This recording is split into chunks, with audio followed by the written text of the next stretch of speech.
let's get started. Counsel. Thank you, Judge. The state calls Norman Robinson. Please come forward, sir. We'll get you sworn in.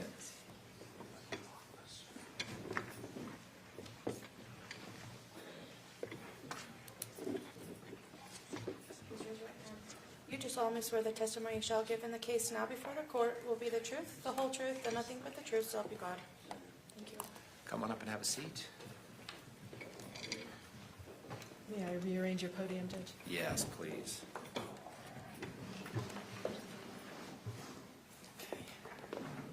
If you can keep that mic in front of you at all times, that will help us make a good record and we'll all be able to hear. We appreciate you being here. Yes, sir.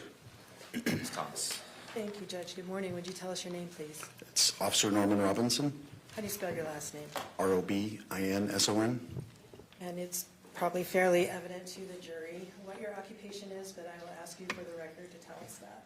I am a police officer for the Lone Peak Police Department. Excuse me. Okay. How long have you been with Lone Peak? 23 months. And what is the jurisdiction of Lone Peak Police Department? Lone Peak Police Department covers Alpine City and Highland cities. 23 months. Were you involved in law enforcement before that? No, ma'am.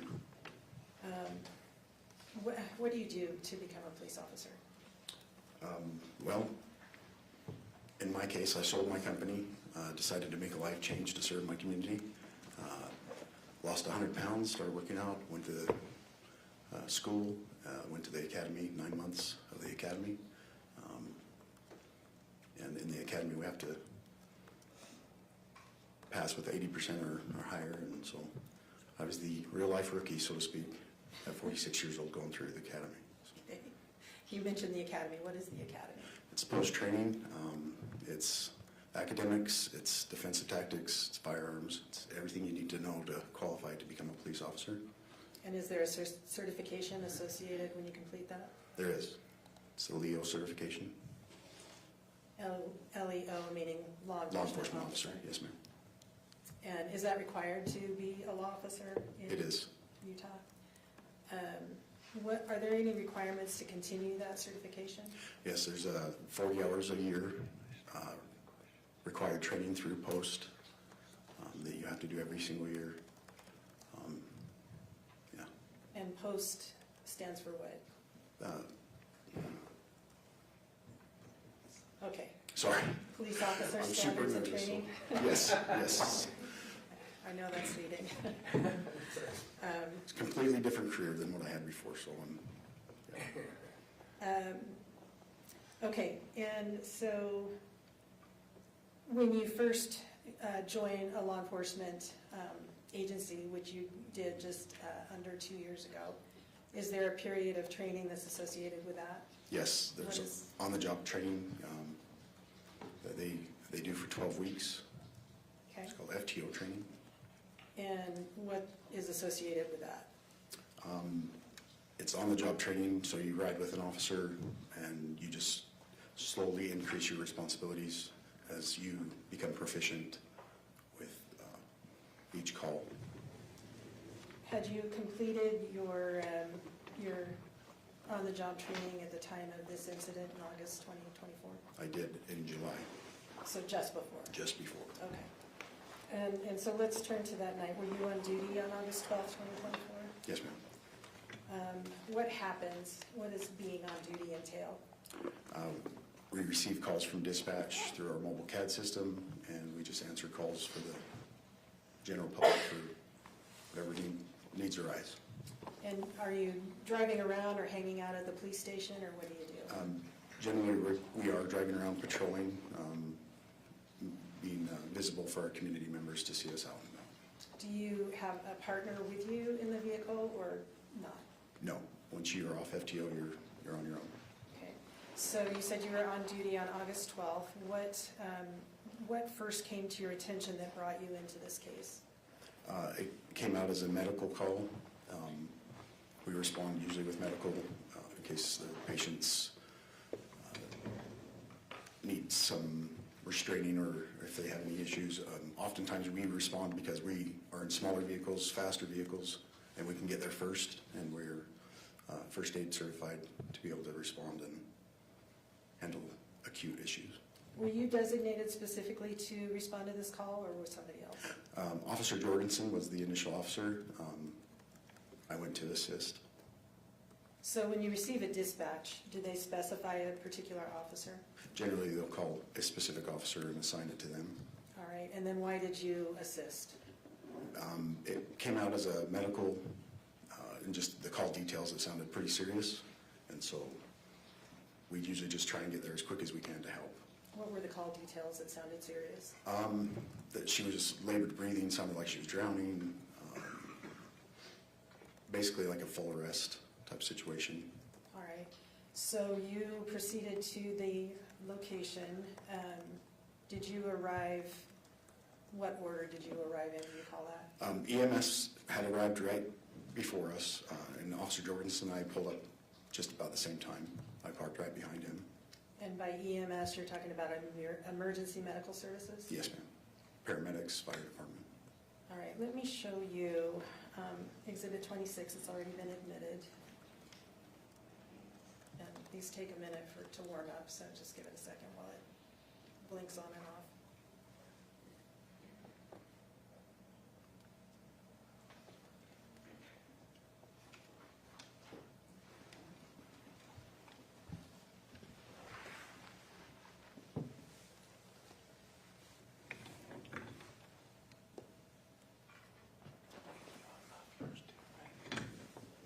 Okay, I think we've got it. Do you recognize this photograph? I do. What is that? It's the home where Casey was staying on Stevens Lane. And that is where you responded on August 12, 2024. Yes, ma'am. What time of day did you respond? It was in the evening. It was dark, probably around 2100 hours. 2100 being 9 p.m. That went away. No, not yet. When you pulled up, you see a sort of a half-circle drive in front of the house. Yes, ma'am. Were there any vehicles parked on that half-circle? It was dark, and I'm unaware if there were any vehicles parked there. All The right. lights were flashing, and so You don't remember one way or the other right now? I don't. My focus was getting into the home to help with the patient. So Okay. Where did you and Officer Jorgensen pull up? there is a field to the east of the home, and we parked right in front of the field. And to the east would be to the right-hand side of this photograph? Correct. And where was the EMS vehicle, the ambulance? So there, where we parked is the field, and then the driveway, there's a long driveway that goes on the side of the home. They pulled up just past that driveway so they could back in an ambulance into that driveway. So, All right, so when you arrived, EMS was on the street? yes, All right. Did you see any other vehicles or people coming or going from the house? I did not. I saw several sets of headlights, but again, it was dark, lights were flashing, and my focus was to get to the patient to help. Where did you go? You can turn it on. Thank you. So along the long driveway is the attached garages, and in the first garage, set of the large doors, just inside the garage is a set of stairs that go directly to the basement. And is that where you went? It is. I followed a paramedic carrying some supplies. He was carrying some supplies, and I was following right behind him. And do you recall where Officer Jorgensen was? Is he ahead of you or behind you or something I don't else? recall at that point. All right. So you followed EMS into the house. Where did you go? I continued to follow them through a kitchen area, a small living area. To the left is a hallway. Directly at the end of the hallway was a small bedroom. And Let me stop you for just a minute. Was this on the main level of the house? no, ma'am, that was down in the basement. All right, so you went into the basement, and then you described a kitchen area, a small family room area, and a hallway. Correct. And then what did you see? I saw 4 to 5 paramedics, EMS, working on Casey on the bed. It was kind of a small room, so I stood in the doorway, just kind of to be there for a pass-off if they needed help with CPR or anything like that. Okay, what is a pass-off? So as they initiate CPR, it's quite strenuous on the body for people to do, and so we trade off to make sure that the compressions are correct, and nobody gets exhausted during that time, so the patient's getting full care. Okay, did you need to participate in CPR at all? I did not. Okay. And you mentioned Casey. Was this somebody you knew at the time? I did not. And so that is a name that you came to know later on down the road? Correct. Okay. What was her status as far as you could tell when you first looked into the room? It was pretty grave. She was breathing very, very hard, gurgling.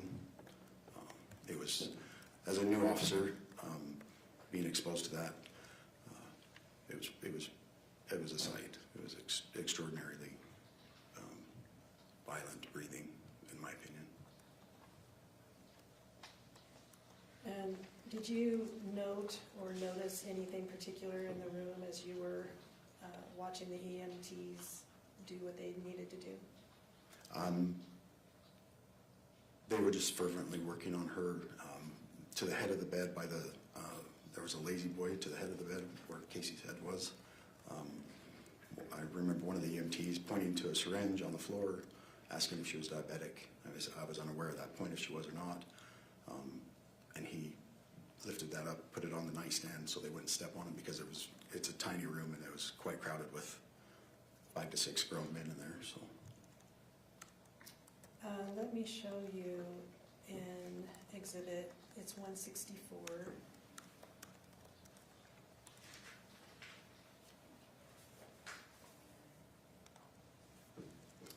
And do you recognize that photograph?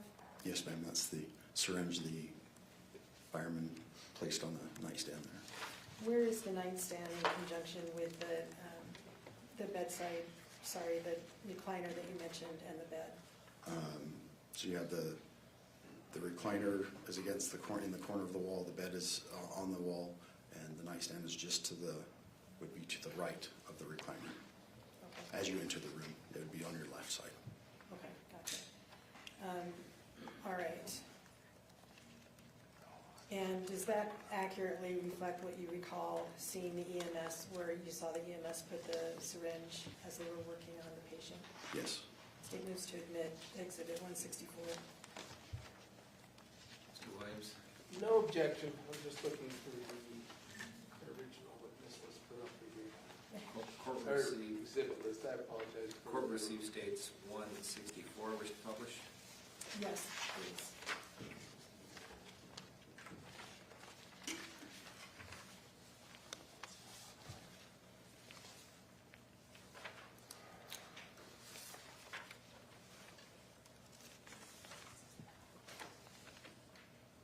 All right.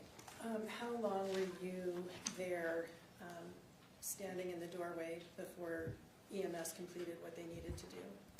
I went back and forth down the hallway, keeping the hallway clear for them, so if they needed to go in and out for medical supplies, also to ensure some privacy for the patient, because they did have to cut her shirt open. All right. And how long before they, what did they ultimately do with the patient, with Casey? I believe it was 10 to 15 minutes of patient care on scene. They ended up transporting to the hospital. What did you do after the EMS left with the patient? Officer Jorgensen and he collected a statement, and I assisted where he was the initiating officer. I just assisted where he directed me. They started to look for medications, anything that could help the hospital with patient care. So medication bottles, things like that. What did you observe in the room in that regard? There was an enormous amount of medication bottles. Were those collected? The empty narcotic bottles were collected, I believe. All right. And did you yourself do any searching of the room at that time? Her uncle stated that if she had any last will or testament or DNR sort of document, it would be in a blue case in the closet. So I was directed to bring that down and to shuffle through there to see if there was any documents like that. Did you locate a blue box or case in the closet? I did. Directly, as you come into the room, directly to the right, there was a closet with some bifold doors, very I located the blue box, pulled it down and set it on the bed, opened it, and started to shuffle through a lot of documents were in there. So. Did you find anything that you were, interested in as far as you were looking for that night? I could not locate any specific DNR paperwork. There was a single envelope with a name on it that I thought was interesting or suspicious, so yeah. Why did you think it was interesting? I had the task, Officer Jorgensen gave me the task of calling Casey's sister to find out who was in the residence with her earlier, and that person's name was on the envelope. So. Okay. And would that person's name be Meggan Sundwall? Yes, ma'am. What did you do with the envelope? I put it back in the box. Did you open the envelope? No, ma'am. You said you were looking for DNRs or anything of that nature. Did you find any such thing in the box? No, ma'am. In your training and experience in law enforcement, have you come across people that had DNRs? Yes. And what was your experience with how they are stored or located? Generally, DNRs are located somewhere very visible for EMS to see, generally on a fridge, magneted to a fridge, or on a nightstand near the patient. So there was nothing in the room. All right.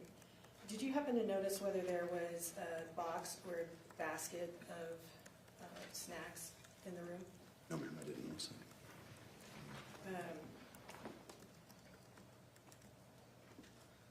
There was a drink on the desk, but as far as a basket of snacks, I'm not aware of.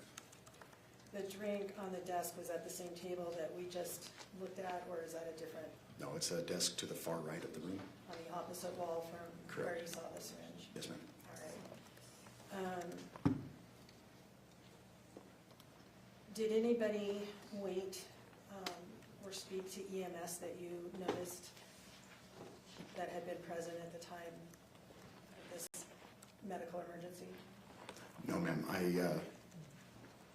I was told by her uncle that there were some people in the room with her while the event was going on. Just through the chaos of the scene, the EMS stated to me that there were 2 vehicles in front of them when they pulled up.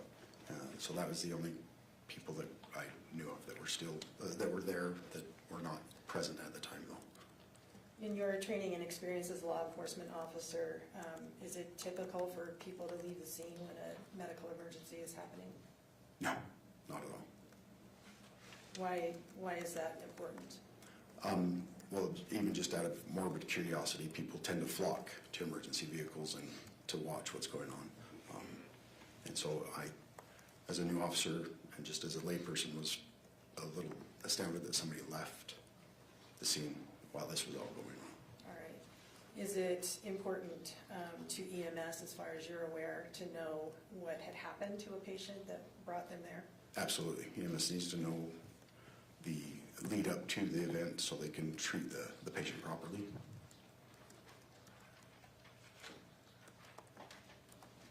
How long were you at the home before you left? Approximately an hour. Okay. And what was happening when you left? We collected the empty narcotics bottles, prescription bottles, spoke with the uncle, shut the door to the room, and as far as I'm aware, the on-call detective had been notified, and the on-duty sergeant had been notified. Did you also, you said you collected the narcotic bottles, did you also collect the syringe that you noted? Correct, yes, we did. What happens when you collect items? I just assisted bagging them up. Officer Jorgensen, since he was the initial officer on the scene, he takes them back to the station and then books them into our evidence lockers. From there, it goes to our evidence tech, and I'm not sure. Is anything, when you bag them up, what information is included on the bag as far as where they were located? So it's where they're located, who's taking responsibility for them, chain of custody, so Officer Jorgensen, and then they get transferred to a more physical or sealable bag at the department and then entered into a locking locker that, once it's locked, we don't have access to it.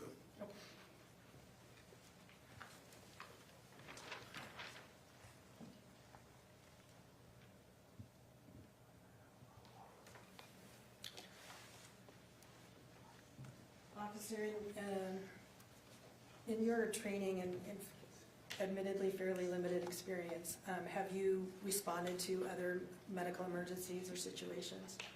Often.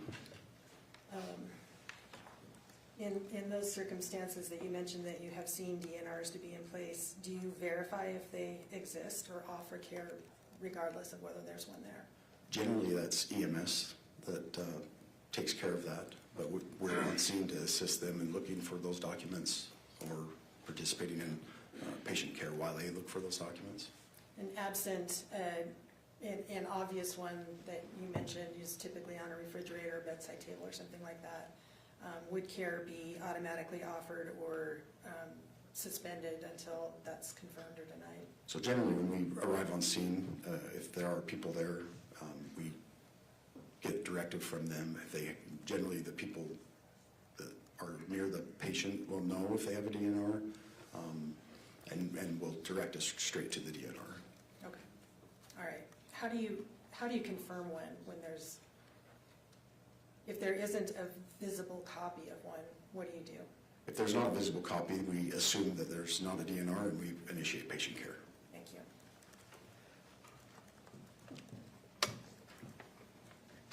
Mr. Williams. Morning, Officer Jorgensen. Officer Robinson. We're going to talk about Jorgensen, sorry. But let's just be clear of the names, because when I screw them up, you can correct me. 3 officers from your department ended up there on the scene, essentially working together to do whatever you thought was appropriate on the scene, right? Correct. Okay. And Jorgensen was the agent at that time, the case agent, right? The initial officer, yes. So he's sort of in charge, if you will. Correct. And then there was a Osborne, right? Correct. And then there was yourself. Correct. And you arrived first, even though it was Jorgensen's. We arrived at the same time. About at the same time? Okay. I pulled up directly behind him as we. And at this point, you've been 5 months out of training, right? You've been 5 months out of FTO? FTO. No, I was a month out of FTO. Oh, 1 month. Yes. 5 months out as an officer. Yes. So you've been 4 months on as an officer. You've never responded to seeing anything like this in your police career at that point, right? Not in my police career, no sir. I was a CNA when I was younger, worked in nursing homes, things like that. But I mean, in a law No, enforcement not perspective. in law enforcement. Because we're going to talk a few things, and I kind of want to actually give you an out right up front. You were new, Yes. right? So what I'd actually like to quickly do here is, let me set this up in a bit. You're issued body-worn cameras, right? Correct. Body-worn cameras in your department are worn on the shoulder, and other than that, obviously, the body-worn camera is to pick up whatever you can that you're looking and seeing at as you undertook this nearly an hour activity, correct? Correct. It's a absolute requirement of policies and procedures that you initiate your body camera under these circumstances, agreed? Agreed. So you did, right? Yes, sir.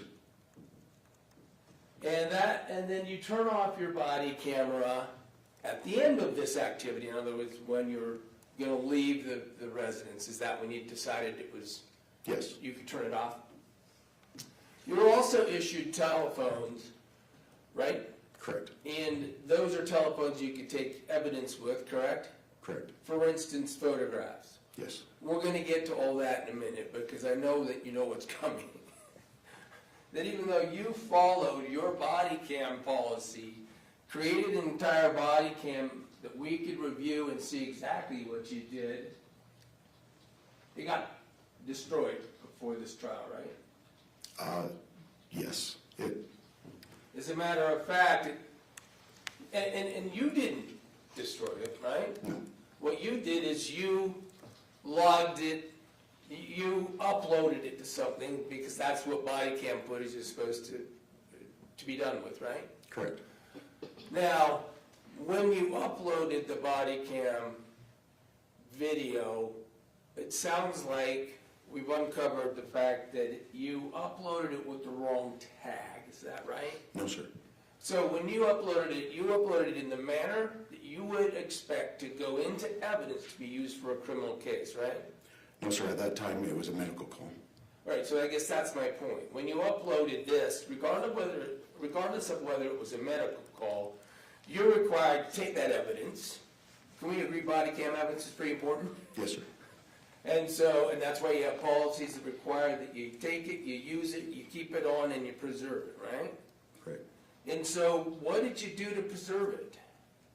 I uploaded it and tagged it as, according to my training, that it was a medical call. The patient was still alive and transported to the hospital. At that point, I had no idea if the investigation was going to go further or not. So Okay, that's what I'm getting to, and maybe maybe it's my fault, but you tagged it as medical. And is it your understanding, or was it your understanding at the time, that made any difference in terms of it being preserved as evidence? there's a specific time frame that our Axon keeps specific tags on record. What is that? I'm not sure on their policy as far as the timelines go. Again, I uploaded it and tagged it as to my training as it was a medical call, and that's what I tagged it as. And you know that your police office took this case into a police investigation, criminal investigation, within a day after you were at that room, right? Actually, I believe that was my Friday, so I had 3 days off. I'm not 100% aware of what goes on with the case when it goes to investigations. At any rate, Jorgensen was there and had a body cam, right? Correct. We still have his, right?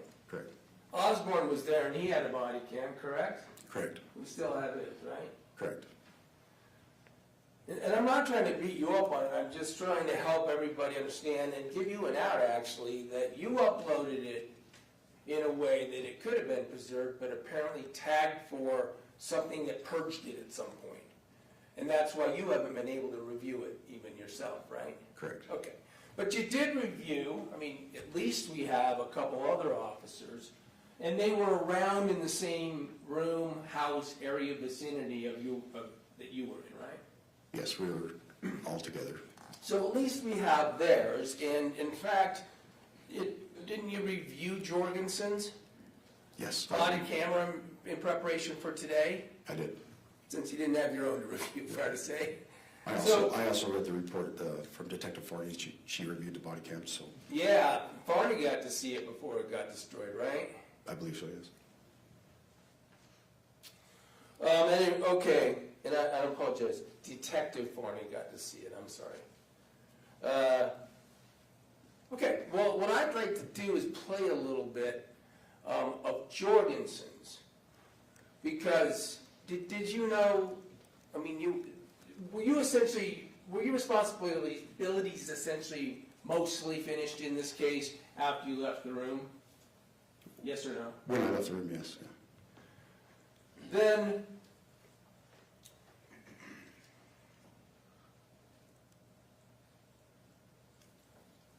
so you're not aware, you were certainly never asked to take photographs of the scene, the room, and things like that, right? Officer Jorgensen asked Officer Osborne to do that. Okay, so that's enough. So Jorgensen did not ask you to take pictures of the scene.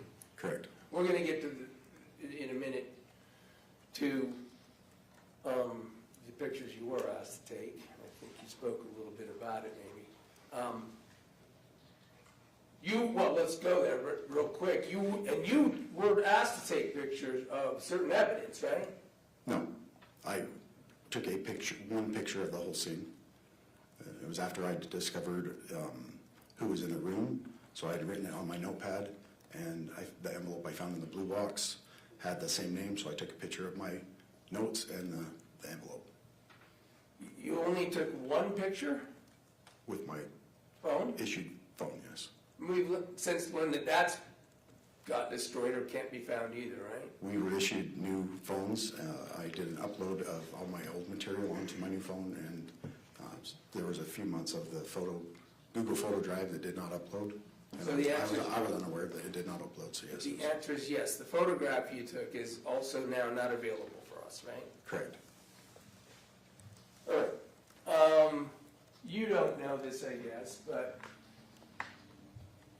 the only information we have about what this house looks like in the basement is a drawing that a witness unfortunately had to do on an iPad. I'm going to show some of Jorgensen's camera so the jury can see right there on the camera what the house looks like, what the basement looks like, what the hallway looks like.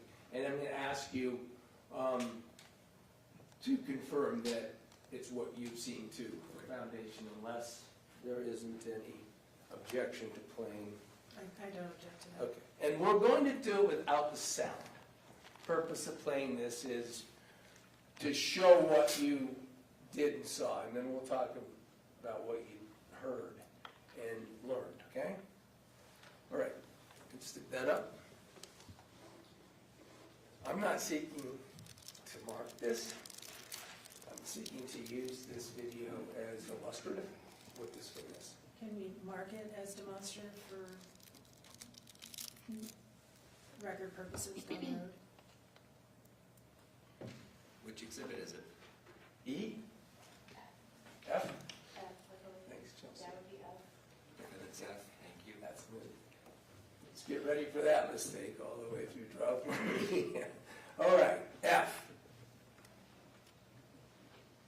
Go ahead and play F. It looks like, well, we don't have it as a clip, so I will make a record of the count number on the video for the Exhibit F record reference. We're going to play it without volume. First of all, let's just start here. Does this, well, move, it's published. This look like Jorgensen heading down the stairs after going through the garage and heading down into the basement area? Yes, sir. All right. And so this is the same thing we would have seen if they had preserved your body cam, right? Correct.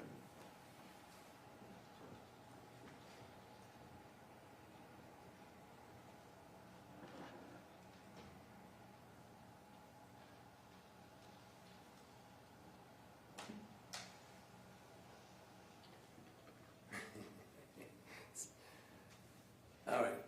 Why don't we pause it there? That's Mark, the owner of the house, walking past the front of Jorgensen's camera, right? No, sir, that's Mark, the uncle, the owner of the house. I believe they're her grandparents. All right, let's call him Mark the uncle. So that's Mark the uncle that you spoke to and got a lot of information from, right? Yes, All right. Because, look, while we're on it, when you spoke to Mark, much of the time Jorgensen and Osborne, you were outside their presence, right? yes, Yeah, you were in this area speaking to Mark a lot of this hour, right? In this area that's on the screen, the downstairs den area. And the kitchen. I was back and forth to the room and out to the living room. And that's the point is that everything Mark told you would have been preserved on a body camera we don't have now, right? Correct, he was, Okay, that's all. All right, go ahead.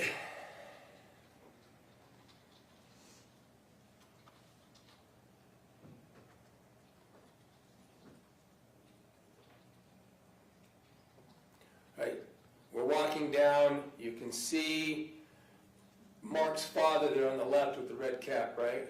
yes, That's Newell, right? yes, Now, you found, by the way, a whole bunch of Newell's prescription medication and opioids in that room eventually, right? correct, That was EMS. There goes Mark, right? yes, Here you are talking to him, right? yes, And of course, we don't know what he's telling you, at least not in form of a recording. Well, actually, that's not true. That's not true. I'll take that back. This is Jorgensen's camera. correct, So we do know that this discussion that was happening because it's being caught on Jorgensen's camera, right? correct, Now, during this discussion, Mark has given you information about, he's already talked to Kylie, who has stated that she thinks Meggan was involved in poisoning her sister, right? Correct. We already, and Mark has already said, so we don't know if it's some suicide or assisted suicide or is she murdering, and all of these theories and suspicions have been told now, are being told to you by Mark, right? Yes, All exactly. right. So I want to be clear that at this point in time, there's reason to believe it's not just medical, there might be police work to do, right? It's third party, so essentially it's kind of hearsay. Well, sure, you begin investigations on hearsay all the time, right? Yes, I mean, detectives, I'll back off the subject. Here's the EMT talking to you about what's going to happen. Mark needs to go move his truck because the ambulance, they're going to take him up that stairs he just pointed at, right? yes. All right.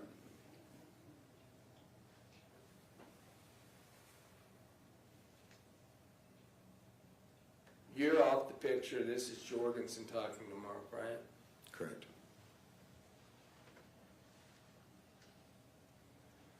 Remember that that's Mark looking to get a phone number? Yes, At the time that you were there, a call to Kylie had happened, right? correct. So Kylie's suspicions and Kylie's position was being made, and you were privy to it, right? Correct. And by the way, that was that Meggan poisoned my sister, right? I don't recall if she used those words.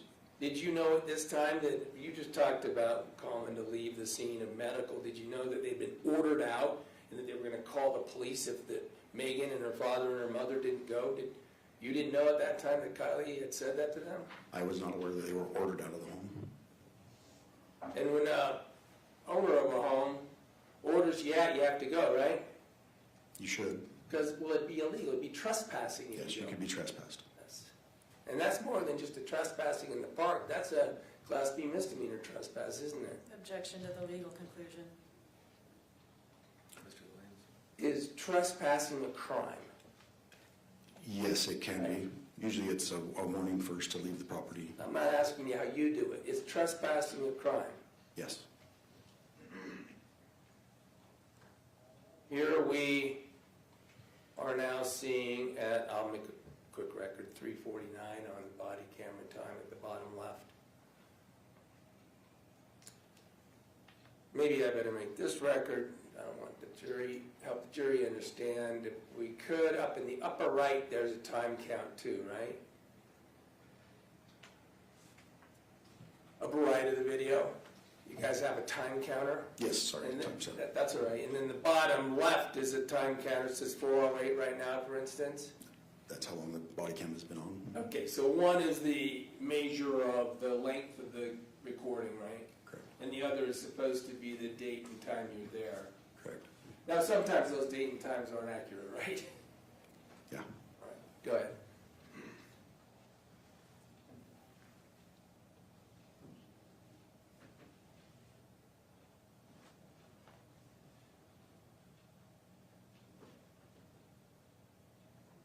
All right, here we go, Jorgensen walking back over to Dan. By the way, that's Newell's wife, Mark's mother, that is standing with Newell there in the red cap, right? I believe so, yes. Downstairs.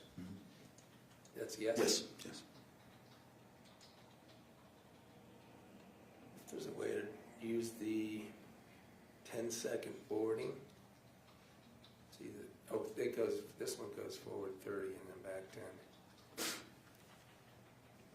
Why don't you skip forward 30, light to get back downstairs? Mostly to show the jury the downstairs portion. You can go another 30 if you want. Keep going 30s until we get Jorgensen back in the house. They're arranging right here to have the truck move so the ambulance has somewhere to back into, right? No, sir, I believe he was on the phone with the supervisor, sergeant on duty. There you go. By the way, call him a sergeant during all this, right? we're gonna get to it, but there was a call to Detective Farney, right? I'm unaware. I didn't make the call, so I'm unaware who or if she was Maybe called. you weren't in the room, fair enough. because Correct. I don't know what you did, I don't have your camera.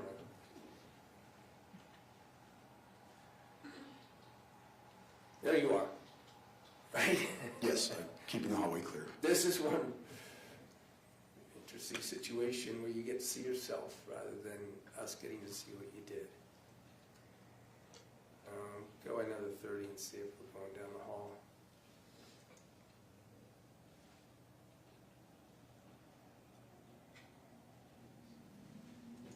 Keep doing that, I guess. Another.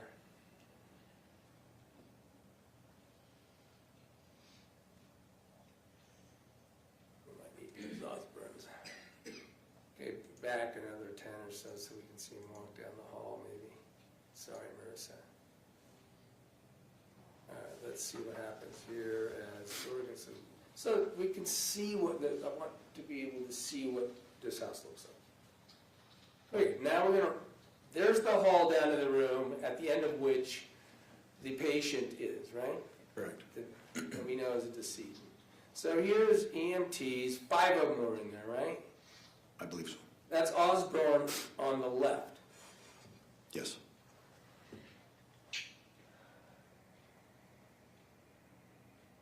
And you guys really didn't go in that room. We can see the syringe there, right? On that Yes, sir. table with the light on it. Yes, sir.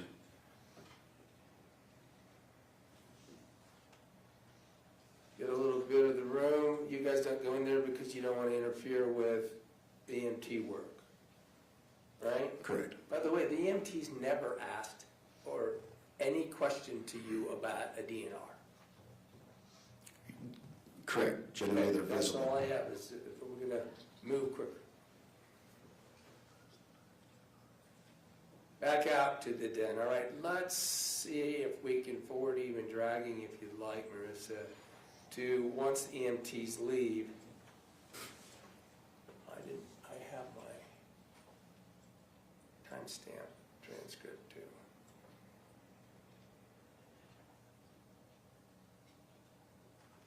Now they're leaving, that's a box. The EMTs asked you guys to carry some stuff up for them, right? Yes, we generally help them carry So you equipment. did. There, now you're going in the room, right? That's Officer Jorgensen. I'm actually, at this point, I was upstairs making sure the walkway was clear for EMS to carry her out. I told you were gonna need to keep correcting me. There you are. Yes. So you're seeing there's the syringe. You're certainly able to view this room, and it looks like this on the camera, right? Yes. Same thing we would have seen if we had seen your body camera. There's the closet, by the way. What was in that? Oh, strike that. You mentioned drink. There's one up there by the TV. Yes, sir.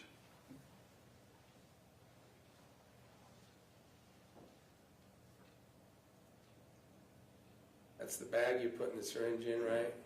Her phone, I believe. Oh, that's your phone. You gave that phone back to Mark, right? I believe Officer Jorgensen did. There's some clothes. You understood those to be clothes that Casey Terry had been wearing, right? Yes, they were cut off her body.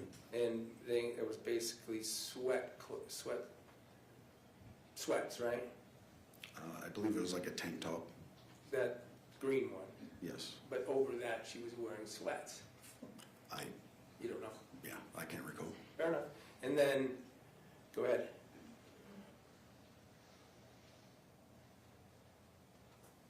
Now you said what you ended up finding was a massive amount of prescription pain pills, oxycodone, right? Officer Jorgensen, Officer Osborne discovered those, yes. I mean, the 3 of you, knew it, right? Yes, I was You were aware. in that room when they were finding them in the drawers, finding them in the closet, finding dozens of pain pill bottles, right? Correct. And it became clear in your investigation, the 3 of you there, they even had Newell's name on them, right? Correct. Many of them for opioids, right? Correct. I mean, when you told Mark about all these drug containers that you found in Casey's room, he was surprised, wasn't he? He acted surprised. He can't say whether he's surprised. He acted that. I recall him saying that she was suffering from some ailments and that she was taking care of mules medications, so. Taking care of them, all right. Having them in a room and empty bottles. Those bottles were empty, right? Almost all of them. The majority of them were empty. You remember Osborne saying he thought he had about 1,000 missing oxycodone pills? Yes.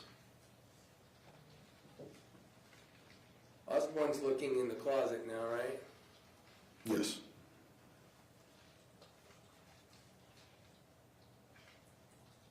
I don't know exactly where the turquoise box starts. Sorry, so.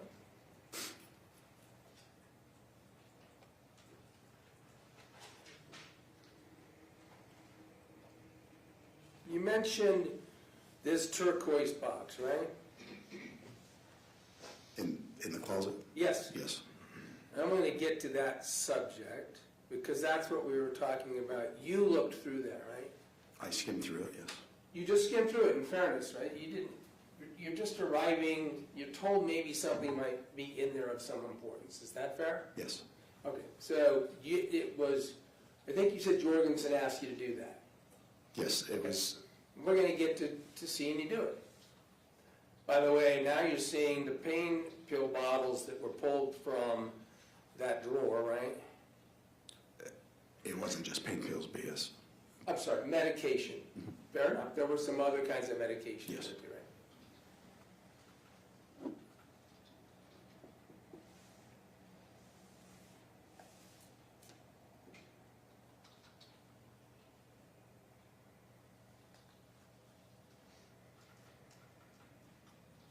That's Osborne moving a treadmill so he could, that was blocking access to this particular closet at the time, right? Correct. You could not open those closet doors without moving that treadmill device. Agreed? Osborne could not, yes. Well, anybody couldn't. They'd have to move it, right? Yes.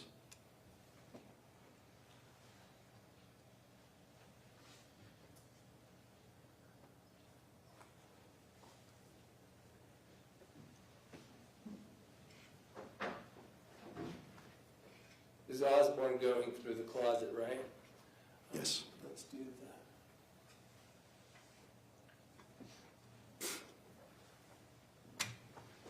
We can go back there. Is it still?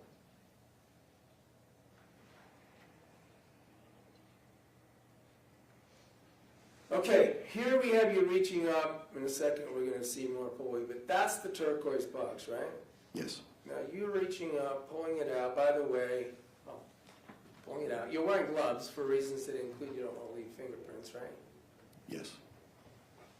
Certainly, even at that point, and as you sit here now, you realize that a smooth surface like a box would be a good place to try to get fingerprints from.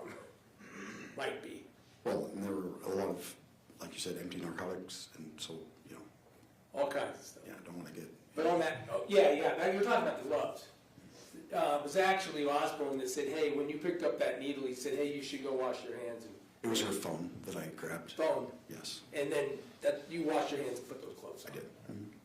Here you are opening it. Pause. This is you looking through the box. If we could, can you go back 10?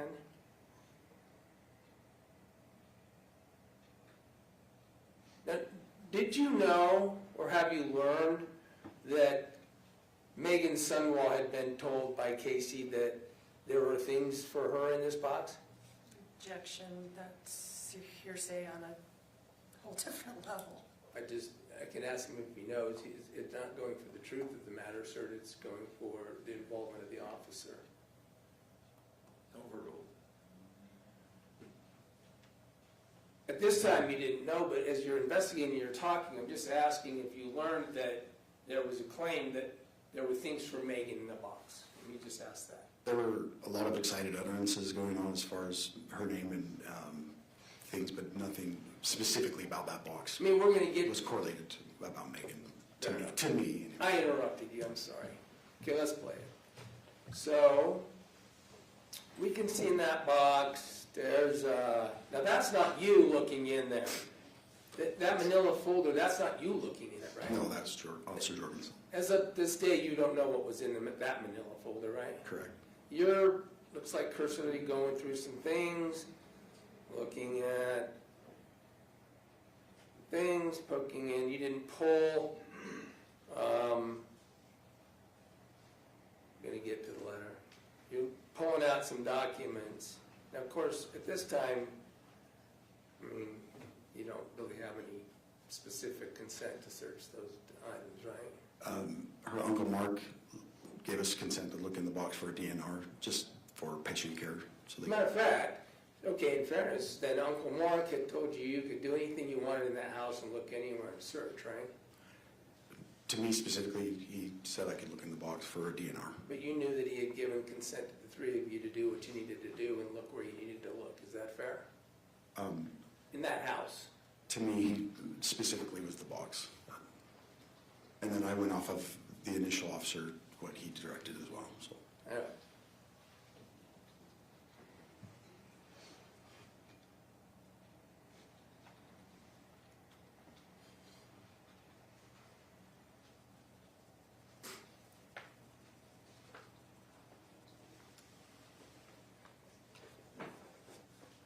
All right, so you've got some manila envelopes, you stick them back in there, going through, looking at papers. So that's obviously Jorgensen standing there recording it, so he's looking at them too. Thumbing through some letters, it appears to, notes, maybe cards. Is that what you saw in there? Yes, there was a lot of miscellaneous papers, so we were looking for a specific medical document. All right. That's all you were looking for? Yes.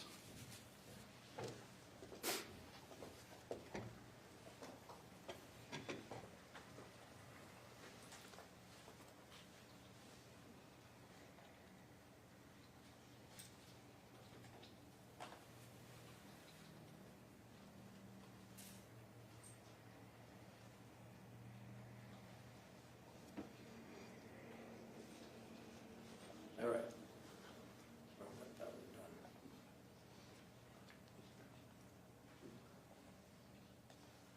There's a folder with some papers. You didn't pull those out of the blue folder, right? I believe it was empty. Can you go back 10 seconds?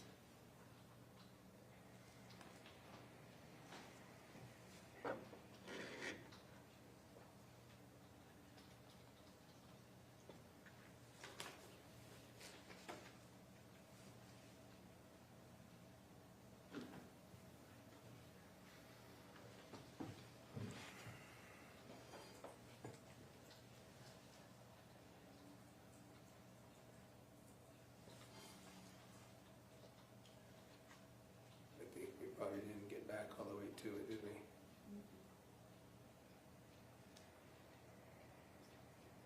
A couple tens back and out to 64. That's right where you put the folder back.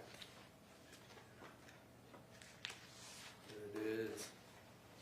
Now, blue folder. Go. But there's white on the inside. You're saying there was nothing in there? I don't recall. Okay, fair enough. Yeah, This helps. It's been a while. correct, and as quickly as I opened and closed it, I would assume that it's because it was empty. Or there was just one paper in there that definitely Well, wasn't a DNR. You didn't go through everything in here, in fairness. You didn't go through to see really what was going on. You were looking for a DNR. Correct, I was skimming through for a DNR. And so you don't know what else might have been in there by way of letters, who they might be to, or anything like that, right? Correct. All right. But something came to light. Can we get to it? You said a letter, envelope, let's put it that way. You don't know what was in it. Correct. But it said Meggan Sundwall on it, right? I don't recall the name, but it had just this one name on it. I think that you already testified that it was the fact that it did say it was Meggan Sundwall, and that caused you to say, do you want me to run this name because you recognized it as a name that Kylie had already given. Correct, it matched my notes that I talk to Kyle. Okay. on the phone, so, yeah. Just Sorry. establishing, is that it, right there on the bed? Yes, sir. All right, so there's the letter, a letter that says Meggan, an envelope that says Meggan Sundwall on it. You check, you find out that's a name of interest, right? It was the name of the person that was in the room with her while the event was going on. So it was interesting. Correct. So it was a name of interest, right? Correct. All right, so you actually asked Jorgensen if he wanted you to run this name through databases, right? Correct. Now, he said no, right? I don't recall. You never did it. Yeah, And you don't know what was in that envelope, do you? I don't.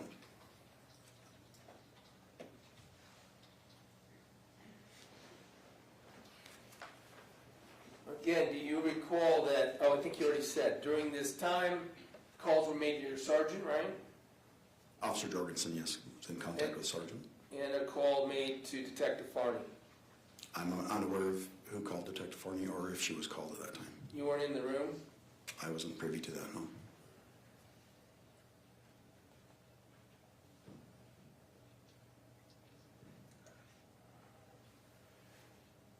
The still of the port syringe. Well, do you want to show the leading? Let's go to the very end. When you walked out with Jorgensen, right? Correct. The last thing that you ever said to Mark and whoever else was present who could hear is, don't let anyone go in that room, right? Correct. Lastly, I just want to show you a still photo, off of a body camera.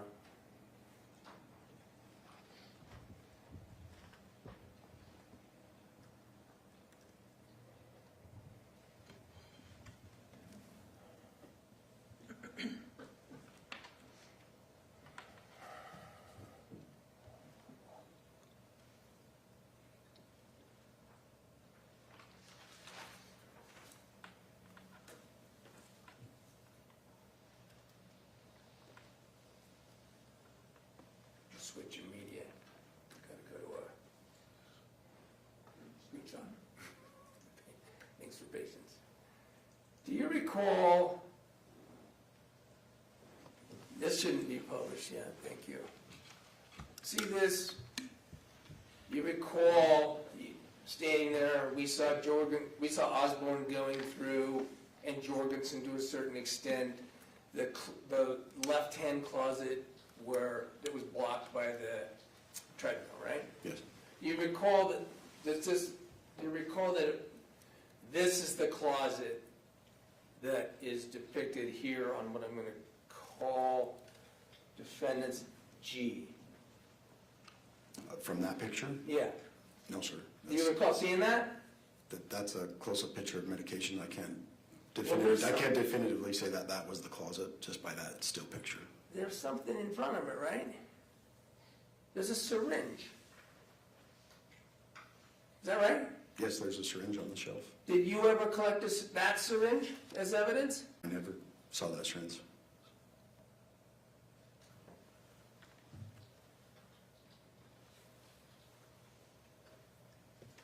Do you know where that is in time on the video? We'll do it with Detective Farney. Thank you, that's all I have. Any regret? Sue would move to admit that in Defense Exhibit F, The video. the video. The entire Jorgensen video? That's what they're asking. Can we discuss it at a later time? We can. Thank you. I guess I'm asking you to reserve. We can do that. Officer, just a few questions. As part of your training with Post and through the academy, was writing reports addressed? Yes. What are your instructions with regard to writing reports? Basically, it's who, what, where, why, when type of situation. Is it important to note down what you noted about any particular scene? Yes. In that video, we saw you holding a little small notebook. What is the purpose of that notebook? It was just to take name and phone number down, or just a name, just any notes that can go to later. All right, and did you write a report in this particular case? I did. Did that accurately reflect your recollection of your conversations and what you did and what you saw? I wrote a general report for a medical call because I didn't know. It was, again, it was a lot of hearsay, like a third party. So I didn't know. At that point, I wasn't aware of how far this investigation would go. Well, let me clean up the question then. Did you write a report that reflected what struck you as being relevant at the time? Yes. Okay. What did Mark tell you that evening? Mark told me that he had seen Casey that morning, that she was in great spirits. He had talked to her in the kitchen area. Everything seemed very normal and fine. Then he went off to do some things, and Casey had a friend come over. At that time, he was unaware who the friend was. And then the friend was with her all day, from I think he said about 9 in the morning until 15 minutes before we arrived on scene. And that friend was no longer there when you arrived? Correct. All right. Did he tell you the name of the friend? I believe he said it was Megan because he got her name later on. All right. And in that video, I think Mr. Williams identified them, that there was an older gentleman in a red hat. Who was that person? That was Casey's grandfather, Newell, And that's the homeowner? the homeowner, And with him, in part of it, was an older woman. Who was that? the grandmother. Okay. Also the homeowner? I believe so. Okay. And then Mark was also in that video, obviously. Yes. At one point, I noticed Officer Jorgensen held up his phone and it said 2128 on it, which translated to people who aren't military or police to 928. Correct. Does that sound right as far as the timing of this whole incident Yes. going on? Okay.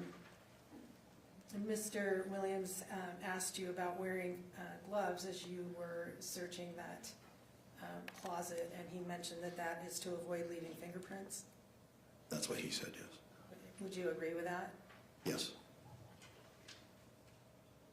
Did the EMTs also wear gloves? Yes, they come in wearing gloves. And in your experience with law enforcement, who else wears gloves typically when interacting with patients? Any medical personnel? You were on that video, obviously looking through that box. What specifically were you looking for? Mark instructed that if Casey did have a DNR, it would more than likely be in that box. That was where her important papers were to Casey. Okay, and you did not find a DNR? No, ma'am. Did you find a DNR anywhere in the room? No, ma'am. And in that video, it panned around a few times. Did you note any basket or box of snacks, treats, goodies? I did not see one.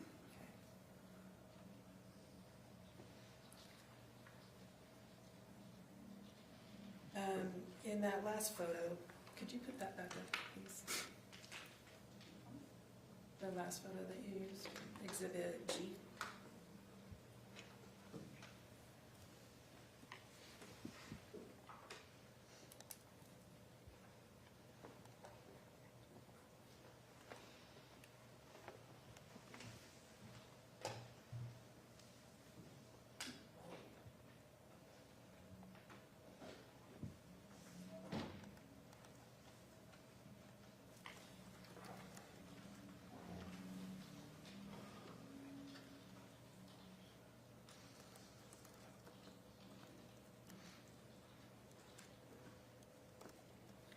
Okay, that plastic item on the shelf in front of the bottles, Mr. Williams referred to that as a syringe. Is that consistent with your recollection of what he just said? Yes. Is, in your mind, is that a syringe? I would say that's a plunging type device. I wouldn't call it a syringe. Usually, in my experience or my brain, I attribute a syringe usually with a needle on it. Or Okay, and does this one have a needle? no. Did it look like the diabetic syringe you saw on the floor? I'm sorry, the syringe you saw on the floor that the EMTs moved to the table? No, ma'am, it looks more like a cough medicine type suction device. Okay, thank you, that's all I have. Anything else, Mr. Williams? Just real quick with that. When you were there, you knew that Casey Terry, person they were treating, had a port, didn't you? I observed a port, yes, on her chest. And you don't need a needle when you use a syringe to inject something in a port, do you? You know? I am unaware. I'm not familiar with ports, really. So So you're not, sorry to interrupt you, you're not aware of whether this syringe could be used to inject fluid into a port? I'm unaware of that, yeah. I forgot a little bit, one more thing on the blue box. After the blue box was looked through by you, it was placed by Osborne on the floor in front of the closet, right? I'm not sure who placed it, Osborne or Jorgensen, but one of them placed it there, yes. And when you left the room, the blue turquoise box, when you left, was on the floor in front of the closet area. Can we agree with that? Yes. Nothing further. Thomas, anything else? No, thank you, Judge. Can we excuse this witness? No objection. Thanks for being here, officer. You can sit down. Thank you.